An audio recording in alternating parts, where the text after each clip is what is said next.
सो बात चाहे Dhruv Rathee, magnet media, Nitish Rajput या किसी का भी हो, तुमने नोटिस किया होगा कि उनके वीडियो में ना कुछ इस टाइप से सीन को चेंज किया जाता है जो देखने में ना वीडियो को काफी स्मूथ एंड डायनेमिक बना देता है। सो एग्जैक्टली इसी चीज को आज हम ब्रेक डाउन करने वाले हैं एंड ये वीडियो खत्म होने तक तुम कुछ ऐसा एडिटिंग कर पाओगे।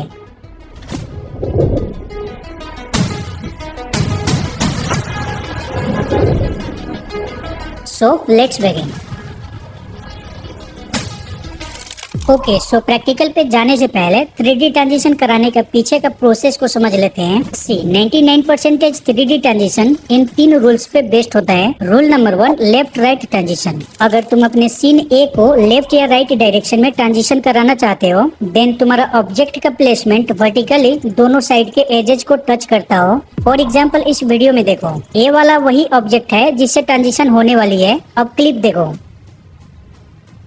Now rule number 2, up down transition. Well, अगर तुम अपने सीन ए को अप या डाउन साइड में ट्रांजिशन कराना चाहते हो, देन तुम्हारा ऑब्जेक्ट का प्लेसमेंट हॉरिजॉन्टली दोनों साइड के एजेस को टच करना चाहिए। फॉर एग्जांपल इस वीडियो में ए वाला वही ऑब्जेक्ट है। अब तुम इस क्लिप को देखो। Now lastly rule number 3, fade in fade out. And reel editing में ना 99.99% इस रूल को यूज किया जाता है। बेसिकली इसमें होता ये है कि सीन ए से बाकी सीन में जंप करने के लिए सीन ए को छोड़ के बाकी सीन में fade in fade out use किया जाता है। You can see this clip. ए वाला मेन सीन है और अब जो सीन आने वाला है ना वो फेड इन होके आएगा। सो अगर तुम्हें अभी तक समझ नहीं आया तो डोंट वरी, प्रैक्टिकली तुम्हें बता देता हूँ। वेट, बिफोर मूविंग फॉरवर्ड इस वीडियो के डिस्क्रिप्शन में कुछ फाइल दे दिया हूँ जिसको डाउनलोड करके तुम मेरे साथ प्रैक्टिस कर सकते हो। अब यहाँ से स्टार्ट करते हैं। ओके, तो अब इस वीडियो को एलाइट मोशन में एडिट करने वाले हैं। तो एलाइट मोशन को ओपन कर लेता हूँ और फिर नीचे से प्लस पे टैप करके अपने वीडियो का रेजुलेशन को सिलेक्ट कर लेना है। तो मेरा तो ऑलरेडी सिलेक्टेड है, तो सिंपली क्रिएट प्रोजेक्ट पे क्लिक कर लेता हूँ। नाउ बारी है मटेरियल को ऐड करने की, तो प्लस पे टैप करके मीडिया पे जाता हूँ एंड सबसे पहले हम वीडियो बैकग्राउंड को ऐड करेंगे। तो यहाँ पे मेरे पास एक स्काई वीडियो बैकग्राउंड है, इसको ऐड कर लेता हूँ। अब इस वीडियो का लेंथ बहुत बड़ी है तो 15 सेकेंड पे जाता हूँ और इस वीडियो पे क्लिक करके ट्रिम राइट वाले आइकन पे क्लिक कर दूंगा, तो आगे वाला पार्ट डिलीट हो जाएगी। अब स्टार्टिंग में आ जाते हैं एंड फिर से कैरेक्टर को ऐड करना चाहूंगा, तो अगेन मीडिया पे जाता हूँ एंड फिर यहाँ से मेरे पास एक कैरेक्टर है, इसको ऐड कर लेते हैं। अब इस कैरेक्टर का साइज को थोड़ा मैं बड़ा करना चाहता हूँ, तो मूव एंड ट्रांसफर में जाके स्केल पे क्लिक करके बड़ा कर लेता हूँ। साथ ही साथ पोजीशन पे जाके इसको थोड़ा नीचे कर लेता हूँ एंड डन। कैरेक्टर सेट हो चुका है, बैक कर लेता हूँ। अब इस कैरेक्टर का टाइमलाइन को भी सेट करना है, तो इस पे क्लिक करके आगे की तरफ ड्रैग कर देता हूँ और सिंपली इस वाले आइकन पे क्लिक कर दूंगा, तो ऑटोमेटिकली इसका टाइमलाइन सेट हो जाएगी। अब बैक करके स्टार्टिंग में आ जाता हूँ एंड फिर यहाँ से हमारा मेन काम स्टार्ट होती है। लाइक 3D एडिटिंग करने के लिए 3D स्पेस में भेजना पड़ेगा इनको। तो सबसे पहले हम बैकग्राउंड से स्टार्ट करते हैं, तो इस पे क्लिक करना है, देन मूव एंड ट्रांसफर में जाके जेड एक्सिस पे क्लिक करना और फिर नीचे से कंट्रोल पैनल को ऊपर की तरफ ड्रैग करना कुछ इस तरीके से। तो तुम देखोगे तो बैकग्राउंड छोटा हो रही है और साथ ही साथ यहाँ पे इसका वैल्यू चेंज हो रही होगी।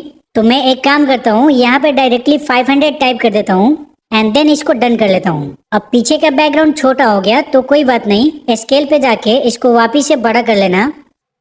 जब इतना हो जाए तो यहाँ से तुम्हें बैक करना है। नाउ कैमरा एंड नल को ऐड करने की बारी है, तो ऐड बटन पे क्लिक करके ऑब्जेक्ट स्लैश एलिमेंट पे जाओ एंड फिर यहाँ से मैं कैमरा को ले लेता हूँ। अब कैमरा तो ऐड हो चुका है बट स्क्रीन पे लाइन दिख रही होगी जस्ट बिकॉज कि कैमरा व्यू ओपन नहीं है। तो कैमरा व्यू ओपन करने के लिए यहाँ पे क्लिक करना एंड देन कैमरा वाले आइकन पे क्लिक कर देना है, तो कैमरा व्यू ओपन हो जाएगी। अब वापिस से इसी वाले ऑप्शन पे टैप करके इन सारे ऑप्शन को बंद कर देता हूँ एंड फिर यहाँ से बैक कर लेते हैं। अब स्टार्टिंग में रहते हुए अगेन प्लस पे टैप करके ऑब्जेक्ट स्लैश एलिमेंट पे जाके नल को ले लेता हूँ। अब यहाँ पे नल का टाइमलाइन को सेट करना होता है, तो आगे की तरफ ड्रैग कर लेता हूँ एंड फिर से इस वाले आइकन पे क्लिक कर दूंगा, तो ऑटोमेटिकली सेट हो जाएगी पहले की तरह। अब बैक करके स्टार्टिंग में आ जाओ। अब इसको एनिमेट करने से पहले कैमरा पे क्लिक करके अब पेरेंटिंग लेयर पे क्लिक करना और फिर इसको नल 1 के साथ पेरेंट कर देना है। अब बैक करके नल 1 पे आ जाओ और फिर यहाँ से मैं 1 सेकेंड पे जाता हूँ और मूव एंड ट्रांसफर में जाके यहाँ पे मैं एक की फ्रेम दे देता हूँ। अब इस सीन को मैं पोजीशन और रोटेशन दोनों में एनिमेट करना चाहता हूँ, तो रोटेशन पे क्लिक करके यहाँ पे भी की फ्रेम दे देना है। अब तुम सोच रहे हो कि 1 सेकेंड में क्यों छोड़ा, क्योंकि यहाँ पे मैं टेक्स्ट शो करने वाला हूँ स्क्रीन पे। बाय द वे यहाँ से हम 3 सेकेंड पे जाते हैं। और यहाँ पे भी की फ्रेम दे देना है रोटेशन पे रहते हुए, और पोजीशन पे भी की फ्रेम दे देना। अब इससे पीछे वाला जो की फ्रेमिंग पॉइंट है ना, यानी कि ए वाला, यहाँ पे आ जाओ एंड फिर पोजीशन पे क्लिक करके ऊपर की तरफ ड्रैग करना स्टार्ट कर देना है। अगर कैसे आपका प्रॉफिट बढ़े, ड्रैग करना स्टार्ट कर देना है। और कुछ इस तरीके से यहाँ तक लेने के बाद एक्स वाई एक्सिस पे क्लिक करके ऊपर की तरफ ड्रैग करता हूँ, और फिर से जेड एक्सिस पे क्लिक करके इसको जूम कर लूंगा, यानी कि इसको थोड़ा और आगे की तरफ ड्रैग करना है।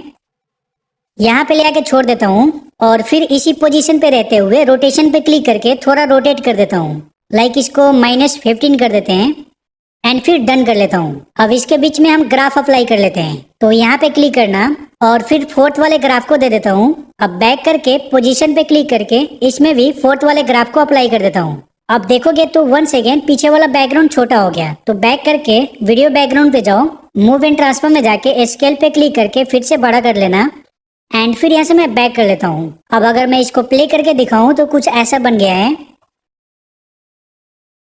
जो कि काफी मस्त हो गया है।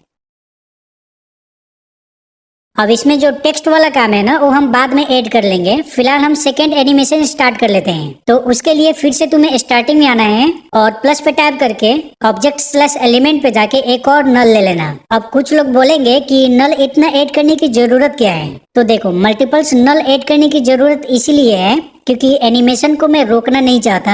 मैं चाहता हूँ कि एनिमेशन कंटिन्यू रहे। वेट करो, तुम्हें आगे समझ आ जाएगा। अब यहाँ से ना तुम्हें बैक कर लेना है। अब पहले वाला जो नल 1 है ना, उस पे क्लिक करना एंड फिर पेरेंटिंग लेयर पे क्लिक करके इसको नल 2 के साथ सेट कर देना। अब यहाँ से मैं बैक कर लेता हूँ। अब यहाँ से मैं आगे की तरफ जाता हूँ, लेकिन नोटिस करना कि नल 1 के ऊपर जो की फ्रेमिंग पॉइंट है ना, यानी कि लास्ट वाला ए है, तो इसे थोड़ा पीछे ही रहना है। एंड फिर तुम्हें क्लिक करना है नल 2 पे और मूव एंड ट्रांसफॉर्म पे जाओ, और फिर यहाँ पे तुम्हें एक की फ्रेम दे देना है। अभी तुम्हें रोटेशन पे की फ्रेम देने की जरूरत नहीं है। नो, यहाँ से मैं 2 सेकेंड आगे जाता हूँ, यानी कि हमें 422 पे जाना पड़ेगा, और यहाँ पे भी तुम्हें की फ्रेम दे देना है। अब इसको हमें साइड में ड्रैग करना है, लेकिन उससे पहले तुम्हें जेड एक्सिस में नहीं बल्कि एक्स वाई एक्सिस पे क्लिक रहना है एंड फिर राइट की तरफ ड्रैग करना कुछ इस तरीके से।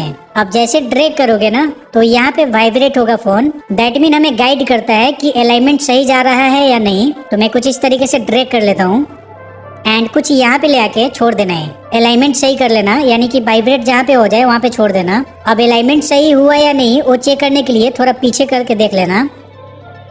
सही हो गया है। अब इसके बीच में हम ग्राफ दे देते हैं, तो अभी कुछ ऐसा बन गया है। अब इस ग्राफ को थोड़ा मैं फास्ट करना चाहता हूँ, तो इस हैंडल को ना कुछ इस तरीके से बना लेते हैं।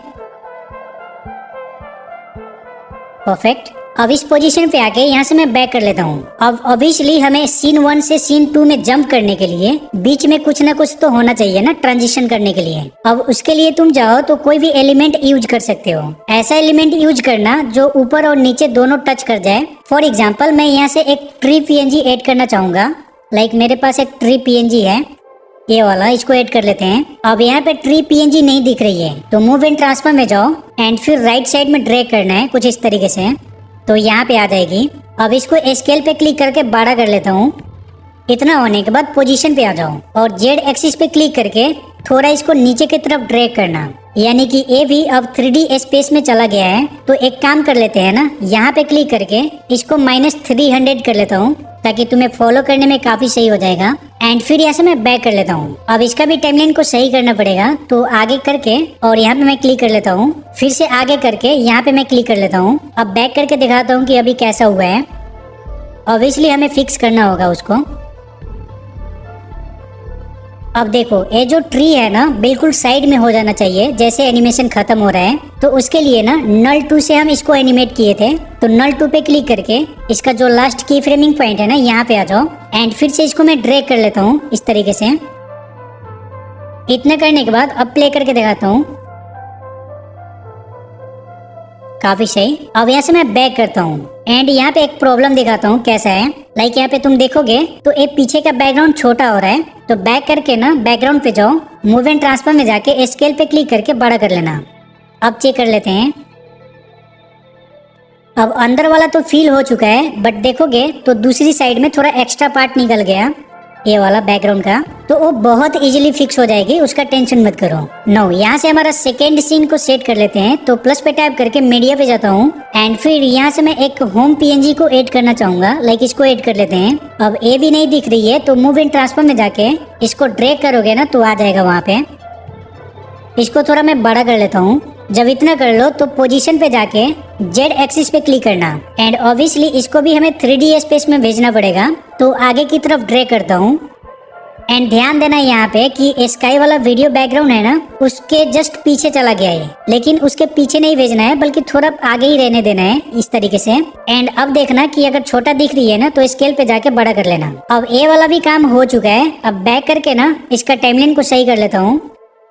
अब देखो यहाँ पे क्या होगा कि इनसाइड तो ठीक है सेकेंड वाला सीन, लेकिन इस साइड में निकल गया। तो इसको फिक्स करने का तरीका बहुत सिंपल है एंड लिटरली बताऊं तो इसके बारे में ना पीसी वाले को भी नहीं पता होता है, बट शायद इस वीडियो से वो भी सीख जाएंगे। एनीवे, यहाँ पे क्लिक करके और कोई भी एक स्क्वायर शेप ले लेना, देन मूव एंड ट्रांसफर में जाके इसको मिडल में लेके आ जाओ। अब इसको मैं बड़ा कर लेता हूँ, लाइक कुछ इतना कर लेता हूँ एंड इतना करने के बाद यहाँ से मैं बैक करके और एडिट शेप पे जाता हूँ एंड फिर कुछ इस तरीके से मैं ड्रैग कर लेता हूँ।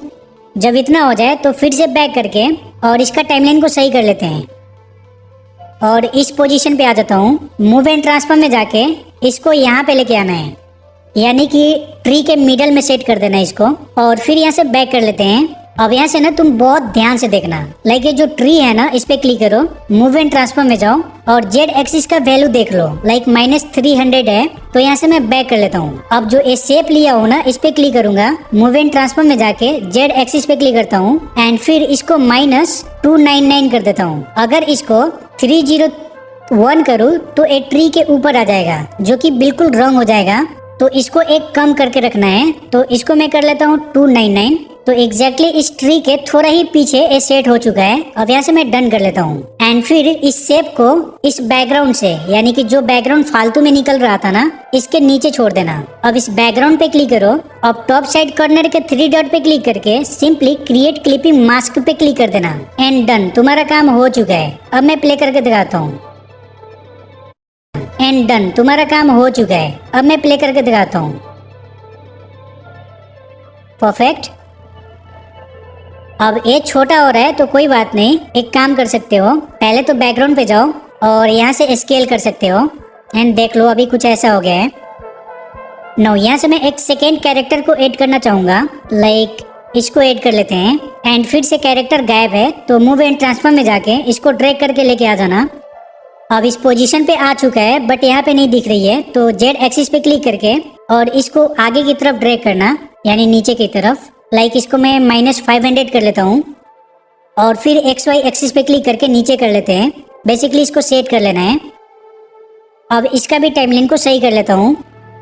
अब अगर तुम्हें दिखाऊं तो सेकेंड एनिमेशन कुछ ऐसा बन चुका है।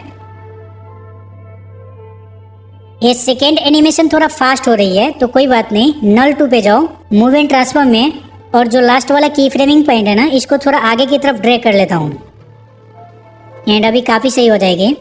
अब बैक करके ना ये जो कैरेक्टर ऐड किया हो ना उस पे जाऊंगा, मूव एंड ट्रांसफर में जाके और यहाँ पे क्लिक करके इसको -400 कर लेता हूँ। ये थोड़ा ज्यादा हो गया था, इसको थोड़ा नीचे करना होगा, थोड़ा छोटा करके नीचे कर लेते हैं।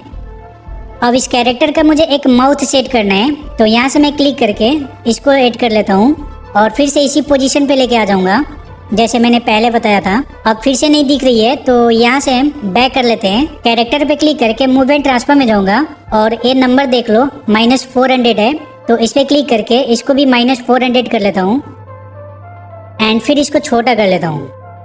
अब यहाँ पे प्लेस कर लेंगे। अब इसका भी टाइमलाइन को सही कर लेता हूँ। नो, यहाँ पे हमारा सेकेंड सीन भी डन हो चुका है। अब इसी सीन से मैं थर्ड सीन में जंप कराना चाहता हूँ तो उसके लिए अगेन हमें एक नल लेना पड़ेगा। तो स्टार्टिंग में आके नल ले लेता हूँ। अब फिर से इसका टाइमलाइन को सही करना होगा। स्टार्टिंग में आ जाओ एंड इसको ड्रैग करके जहाँ पे नल है ना वहाँ पे लेके आ जाओ। नो, नल 2 पे क्लिक करके पेटेंटिंग लेयर पे जाके इसको अगेन नल 3 के साथ कनेक्ट कर देना। अब बैक कर लेते हैं। अब क्या करना है कि इन लेयर को ना ऊपर की तरफ ड्रैग करो एंड फिर तुम्हें आगे की तरफ ड्रैग करना है, यानी कि नल 2 के जो लास्ट वाला की फ्रेमिंग पॉइंट है ना, यानी कि ए वाला, इससे थोड़ा पीछे ही रहना और फिर नल 3 पे क्लिक करके मूव एंड ट्रांसफॉर्म पे जाओ और यहाँ पे तुम्हें एक की फ्रेम दे देना है। अब यहाँ से मैं 2 सेकेंड आगे जाता हूँ, यानी कि 7:10 पे जाना होगा। लेट सपोज मैं चाहता हूँ कि जो थर्ड वाला सीन है ना वो नीचे से रिवील हो, तो ऊपर की तरफ ड्रैग कर लेते हैं। ड्रैग करते टाइम ये लाइन जो बन रही है ना इसी की हेल्प से करना। तो कुछ यहाँ तक लेके आने के बाद यहाँ पे मैं ग्राफ अप्लाई कर देता हूँ। ग्राफ को चाहो तो फास्ट कर सकते हो। अब यहाँ पे एक काम कर लेते हैं, थोड़ा बैक करता हूँ। अब यहाँ पे जो वीडियो बैकग्राउंड दिख रही है ना स्काई वाला, वो हमें जरूरत नहीं है, तो यहाँ पे आके इसको मैं डिलीट कर देता हूँ आगे वाला पार्ट को। एंड इस पोजीशन पे आके और यहाँ पे मैं ट्रांजिशन कराना चाहता हूँ, देखता हूँ मेरे पास क्या चीज़ है। लाइक इसको ऐड कर लेते हैं खंबे को और मूव एंड ट्रांसफॉर्म में जाके इसको वापस से यहाँ पे लेके आ जाता हूँ। अब रोटेशन पे जाके इसको रोटेट कर लेते हैं, यानी कि इसको मैं 90 कर लेता हूँ। अब स्केल पे जाके इसको बड़ा कर लेंगे। साथ ही साथ ये जो स्केल में लिंक वाला ऑप्शन है ना, इस पे क्लिक करके अनलिंक कर देता हूँ, यानी कि अलग अलग। एंड फिर कुछ इस तरीके से बना लेता हूँ, थोड़ा सा पतला कर लूंगा। इतना हो जाए तो पोजीशन पे जाके ऊपर की तरफ ड्रैग कर लेता हूँ एंड फिर बैक कर लेता हूँ। अब जो कैरेक्टर है ना, यानी कि ए वाला, इस पे क्लिक करो, मूव एंड ट्रांसफॉर्म में जाओ और इसका जेड एक्सिस का वैल्यू कितना है -400। तो यहाँ से मैं बैक कर लेता हूँ और फिर खंबे पे क्लिक करके मूव एंड ट्रांसफॉर्म में जाओ और इसको मैं -400 कर लेता हूँ एंड फिर इसको डन कर लेता हूँ। अब छोटा करके पोजीशन सेट कर सकते हो। जब इतना हो जाए तो अब टाइमलाइन को सेट कर लेता हूँ।